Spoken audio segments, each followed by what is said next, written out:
Selamat datang di channel Keluarga Pandu, rumah berbagi cerita dan pesan.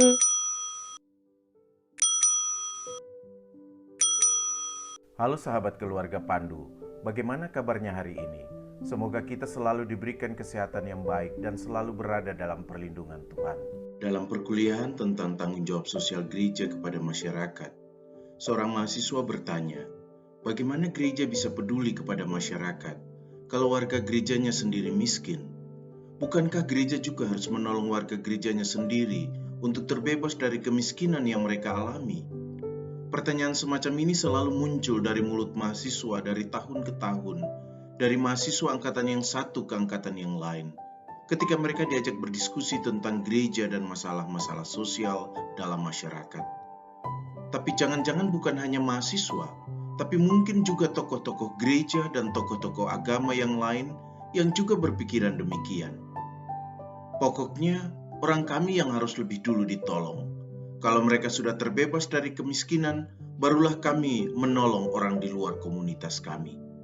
Kalau cara berpikirnya seperti ini, jangan-jangan komunitas agama termasuk gereja yang pemikirannya seperti ini bukan hanya miskin secara materi, tetapi juga miskin dalam cara berpikir yang membuat mereka kehilangan empati dan solidaritas kepada yang lain. Tapi jangankan warga di luar gereja, apa betul gereja juga sudah sungguh-sungguh peduli dengan warganya yang miskin? Atau jangan-jangan ada gereja yang tidak tahu kalau ada warganya yang miskin, sehingga gereja belum menunjukkan kepedulian gereja kepada warganya?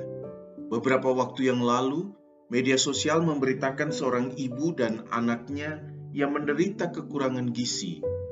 Mereka tinggal di sebuah kabupaten, bahkan kampung yang penduduknya mayoritas beragama Kristen. Mungkin saja ibu dan anak ini adalah warga gereja, karena dari nama menunjukkan itu nama yang khas Kristen. Tapi kalau bukan juga, setidaknya mereka adalah orang beragama. Selama bertahun-tahun, mereka hanya makan sehari sekali. Mereka hanya makan nasi dan sayur daun singkong. Akibatnya anak pertama meninggal di usia 17 tahun karena kekurangan gizi kronis. Dan sekarang sang ibu harus merawat anak kedua berusia 10 tahun yang juga mengalami kekurangan gizi dan berdampak pada tubuhnya yang lemah dan tidak bisa berjalan. Inilah salah satu wajah kemiskinan di masyarakat kita yang luput dari perhatian dan pelayanan gereja atau institusi-institusi agama. Biro Pusat Statistik mencatat bahwa pada Maret 2020, persentase penduduk miskin di Indonesia adalah sebesar 9,78% atau 26,42 juta orang, dan itu berarti meningkat 0,56 persen poin atau 1,63 juta orang dibandingkan data September 2019.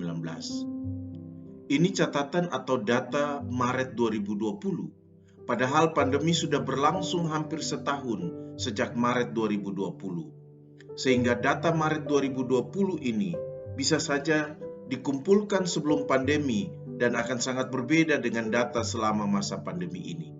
Pandemi memang telah memporak-porandakan sektor bisnis dan perekonomian masyarakat, sehingga jumlah orang miskin tentu saja meningkat. Namun dalam kenyataan, kita juga sering berhadapan bukan hanya dengan persoalan orang miskin materi saja, tetapi juga orang yang miskin rasa untuk bisa bersolidar dengan orang lain. Orang yang miskin dalam panggilan untuk bisa berbagi dengan orang lain, bahkan di tengah-tengah kekurangannya. Kabar tentang mereka yang kesulitan untuk memenuhi kebutuhan hidup mereka, tentang mereka yang tidak bisa memberi keluarga mereka makan seperti sebelum pandemi, tidak terdengar santer lagi seperti di awal pandemi. Berita tentang tetangga siaga atau komunitas siaga yang selalu menyediakan bahan makanan untuk diambil bebas oleh masyarakat yang membutuhkan, tidak juga santer terdengar atau diberitakan lagi. Bahkan mungkin tertutup oleh berita-berita di seputar pembatasan kegiatan masyarakat di tingkat mikro atau juga seputar pelaksanaan vaksinasi. Semoga tidak santernya lagi berita-berita ini bukan berarti bahwa masyarakat sudah hilang kepeduliannya terhadap kemiskinan yang terjadi dalam masyarakat. Namun yang paling penting dan menjadi pertanyaan untuk kita renungkan bersama adalah apakah pandemi ini mengubah perilaku kita dalam mensyukuri setiap berkat yang Tuhan berikan dan menunjukkan solidaritas kita dengan mereka yang miskin dan yang membutuhkan? Masihkah kita makan hanya untuk kepuasan diri kita?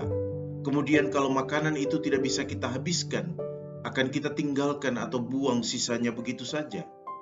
Masihkah di tengah masalah kemiskinan seperti ini, kita mempunyai empati kepada mereka yang kehilangan pekerjaan, yang berkurang pendapatannya, bahkan yang tidak bisa memberi makan keluarganya dengan baik?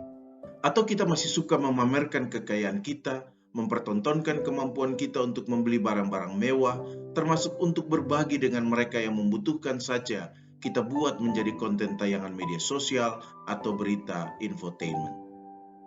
Kita belum tahu kapan pandemi ini akan berakhir. Begitu pula kita tidak tahu kapan kemiskinan yang menjadi dampak dari pandemi ini akan berakhir. Bahkan ketika pandemi ini berakhir, dia akan menyisakan kemiskinan sebagai persoalan yang terus kita hadapi. Untuk itu marilah sejak dini kita memupuk solidaritas dan empati dalam diri generasi muda, khususnya anak-anak kita, supaya mereka jangan hanya akrab dan berpikir maju dalam memanfaatkan teknologi dan kemajuan-kemajuan yang ada, tetapi terbelakang dalam bersolidaritas dan berempati dengan sesama mereka. Tanamkan nilai-nilai penting dalam diri anak-anak, terutama solidaritas dan empati dengan orang lain.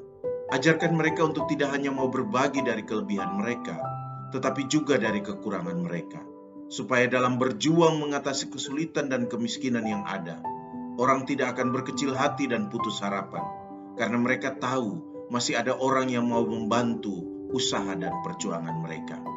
Didiklah anak-anak kita untuk belajar dan mau hidup sederhana, bukan hidup miskin, supaya dalam kesederhanaan mereka selalu ada kesediaan untuk menyisihkan sedikit dari kelebihan yang mereka miliki untuk berbagi dengan orang lain yang membutuhkan. Dalam beberapa hari lagi, gereja atau orang Kristen akan memasuki masa penghayatan akan kesengsaraan Sang Guru Agung, Yesus Kristus yang peduli dengan mereka yang menderita. Akankah di masa penghayatan penderitaan Kristus ini, kita juga mau belajar untuk peduli dengan mereka yang miskin dan menderita? Akankah kita belajar hidup sederhana, membatasi keinginan-keinginan dan nafsu-nafsu materialistis kita, melalui hidup yang sederhana, supaya kita bisa berbagi dengan mereka yang miskin dan membutuhkan? Mari hayati penderitaan Sang Guru ini, dan wujudkan dia dalam tindakan nyata, supaya jangan kita menunjukkan bahwa kita sesungguhnya lah yang miskin karena memiliki jiwa dan nurani yang miskin. Selamat berefleksi.